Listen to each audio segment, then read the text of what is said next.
Break के बाद postmortem में आपका एक बार फिर से स्वागत है। नए साल के मौके पर महिलाओं की सुरक्षा तो खतरे में रही ही, पर कर्नाटक के एक मंत्री ने महिलाओं को ही उनके साथ होने वाली बदसलूकी के लिए जिम्मेदार ठहरा दिया। यहां पर सवाल यही है कि आखिर जिम्मेदार कौन है? अपनी जिम्मेदारियों से जुदा ये अधिकारी या वो महिलाएं जो बदसलूकी की शिकार हो रही हैं?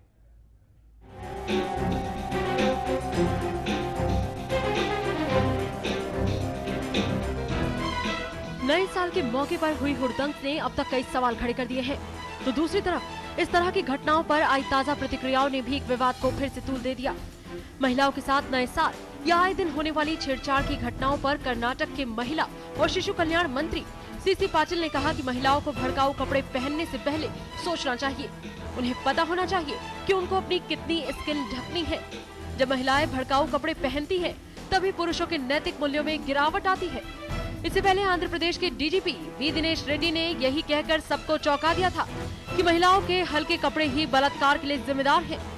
आइए अब हम आपको दिखाते हैं आखिर नववर्ष के मौके पर जो कुछ भी हुआ उसके पीछे असल वजह क्या थी।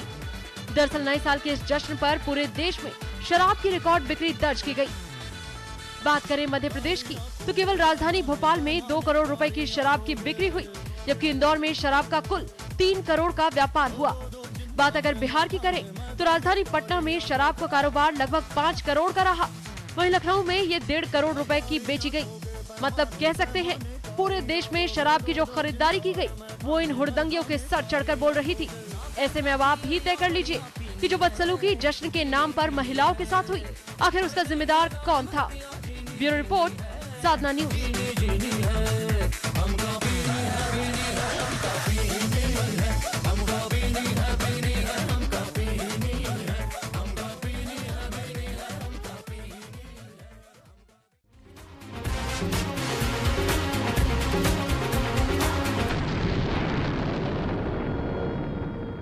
तो महिलाओं से हुई बदसलूकी के लिए एक तरीके से कह सकते हैं कर्नाटक के शिशु एवं महिला कल्याण मंत्री कह रहे हैं कि कपड़े जिम्मेदार है, लेकिन असलियत यह है कि शराब इसके पीछे वजह है। एनके से समझ लेते हैं। एनके, जिस तरीके से तस्वीरें हैं, जिस तरीके से आंकड़े हैं कि शराब एक तरीके से बही है 31 तारीख की रात को, और उस पर अगर ये कहें कि महिलाओं के कपड़े जिम्मेदार है इसलिए बदसलूकी के लिए, तो बात पचती नहीं है शायद।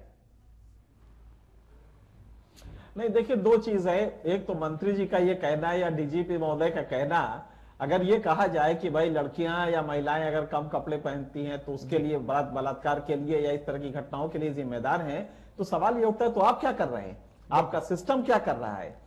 और सिस्टम में क्या, अगर कोई कम कपड़े पहनेगा तो ये होगा, ये मान लिया जाए, तब फिर आपकी क्या जरूरत है जी। इसलिए ये तो इस तरह के भोंडे तर्क देने का कोई मतलब नहीं है। लेकिन हाँ, एक बात जो उन्होंने सही कही है कि जब हम जश्न मनाते हैं तो कुछ मर्यादाएं होती हैं पब्लिक डोमेन में। आप अपने घर में कैसे जश्न मनाते हैं ये एक अलग चीज है, लेकिन जैसे ही आप पब्लिक में जाते हैं तो वहां पे एक मर्यादा होती है जिसका पालन आपको करना होता है।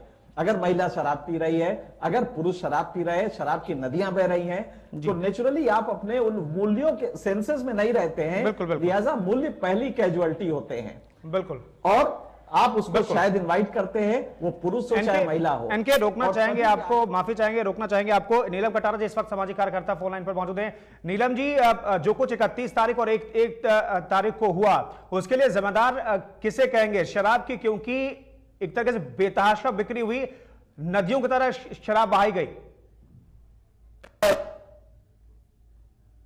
उनसे विपरीत हुई है तो वो डेफिनेटली अवॉइड होनी चाहिए, नहीं होनी चाहिए। शराब पी के आदमी अपने होश में नहीं रहता है, तो ये भी एक है। और उसको पुलिस को कंट्रोल करना चाहिए था कि जो लोग ऐसी स्थिति में थे कि उनको मालूम नहीं था वो क्या कर रहे हैं, उनको डेफिनेटली अरेस्ट किया जाना चाहिए था। और एक बट कुछ लोग जो शराब बिना पिए इस तरह की बेहूदी हरकत कर रहे हैं, तो ये तो एक मानसिकता है जो अभी नहीं बदली है, और उसको बदलने के लिए सामाजिक तंत्रों का भी हाथ होना चाहिए पुलिस के संग। अब मगर ये वी हैव टू एक्सेप्ट कि ये मानसिकता अभी है। नीलम जी, ये वक्त आ गया है कि जश्न के तरीके को बदला जाए, क्योंकि स्थितियां बहुत अजीबोगरीब बनती जा रही है। मगर और अंडर मतलब as per rules and regulations उसको फॉलो करवा सकते हैं। आप फरमान नहीं निकाल सकते कि ऐसे नहीं वैसे करो। और इसको एक्सेप्ट करिए कि मानसिक स्थिति अभी नहीं बदली है। हमारे देश में एक पुरुष वर्ग है जो ये समझता है कि अगर लड़की बाहर जा रही है, पढ़ रही है, काम कर रही है या वो पार्टी में जा रही है तो वो खराब है, उसका कैरेक्टर ठीक नहीं है। उसको ठीक करने के लिए अगर वो सामाजिक हथियारों से नहीं होगा तो पुलिस को करना पड़ेगा, कानून को करना पड़ेगा। मगर जब तक ये एक मिनट जिम्मेदारी समझनी होगी तभी स्थितियां बदलेगी। नीलम कटारा जी बहुत बहुत शुक्रिया। एनके के पास चलेंगे। एनके, जो बात आपने कार्यक्रम की शुरुआत में कही थी कि बाजारवाद हावी है, शायद यही वजह है कि दिल्ली की सिर्फ बात कर ली जाए तो 2000 और 2001 के बीच शराब से आय क्या जहां तक सवाल था 550 करोड़ रुपया था। अब लक्ष्य जो है करीब 2500 करोड़ रुपए का रखा गया है और दिल्ली सरकार उसके बहुत करीब है। बाजारवाद जो आप कह रहे थे, लगता है कि वैसी स्थितियां हैं, बाजारवाद बहुत ज्यादा हावी है।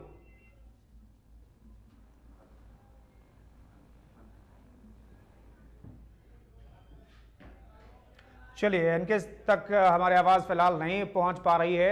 एनके से हम संपर्क साधने की कोशिश करेंगे, एनके से समझेंगे कि वाकई में जैसा कि कार्यक्रम की शुरुआत में एनके ने कहा था कि बाजारवाद बहुत हावी है। दिल्ली में 2000-2001 के बीच शराब से राजस्व की जो प्राप्ति थी वो करीब 550 करोड़ रुपए की थी। इस साल लक्ष्य सरकार ने खुद रखा है, 2300 करोड़ रुपए का लक्ष्य रखा गया है शराब से कमाई का और करीब 1700 करोड़ रुपए सरकार को कमाई भी हुई है अभी तक। एक तरीके से बाजारवाद जो है बहुत ज्यादा हावी है इन तमाम चीजों के बीच। दूसरी चीज यह है कि समाज को अपनी जिम्मेदारी समझनी होगी। चलिए, एनके के पास एक बार फिर से लौटने की कोशिश करेंगे, एनके से बातचीत करने की कोशिश करेंगे। एनके, कुल मिलाकर के क्या कहा जाए? आंकड़े बताते हैं कि शराब की बिक्री लगातार बढ़ रही है, सरकारों को आमदनी भी हो रही है, सरकार के राजस्व खजाने भरते जा रहे हैं। ऐसे में क्या कहा जाए, स्थितियां बदलेगी? देखिए, इसमें बहुत बारीकी से समझना पड़ेगा। इसका एक स्वीपिंग रिमार्क नहीं दिया जा सकता। भारत में प्रजातंत्र है और हम अपनी प्रजातंत्र में जो लिबर्टी है, स्वच्छंदता है, उसको हम काफी वैल्यू करते हैं। अब देखिए, दिक्कत इसमें क्या होती है कि शराब के लाइसेंस है।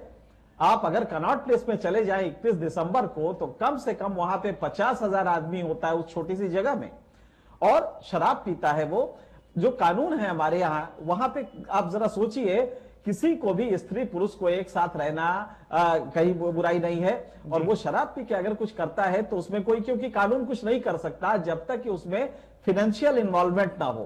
कोई दो स्त्री पुरुष अगर किसी होटल में जा रहे हैं, अपने कमरे में क्या करते हैं, ये कानून की जद में नहीं आता जब तक कि उसमें आर्थिक इन्वॉल्वमेंट ना हो, पैसे का लेन देन ना हो। ये हमारा कानून है। अगर इस देश के 123 करोड़ की जनता में कुछ करोड़ जनता सड़क पे आके शराब पी के हुड़दंग कर रही है तो दुनिया की कोई भी पुलिस उसे रोक नहीं सकती। ये सिर्फ आपके नैतिक बल की वजह से रुक सकता है। मुश्किल यह है कि आपने पूरे के पूरे इस जश्न को शराब पी के हुड़दंग करने का और स्त्री पुरुष जो बेलगाम हो रहे हैं उसका एक ओकेजन बना दिया है।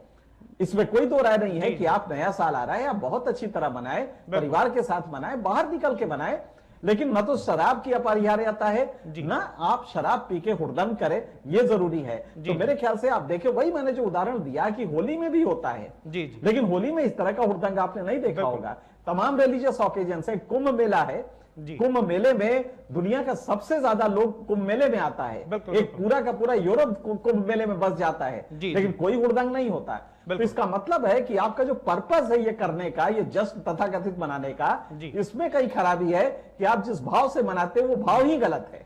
बिल्कुल, जिस भाव से आप 31 तारीख की शाम और 1 तारीख जब नए साल की शुरुआत होती है उसे मनाते हैं, उसका भाव ही बहुत बेहतर नहीं है। शुक्रिया एनके सिंह, इस बातचीत के लिए बहुत बहुत शुक्रिया। हमारे साथ जुड़े रहे आप। हमारे ग्रुप एडिटर ने समझाने की कोशिश की कि स्थितियां बदलने की जरूरत है क्योंकि स्थिति अब संस्कृति की तरफ बढ़ रही है और यह स्थिति बदली जानी चाहिए।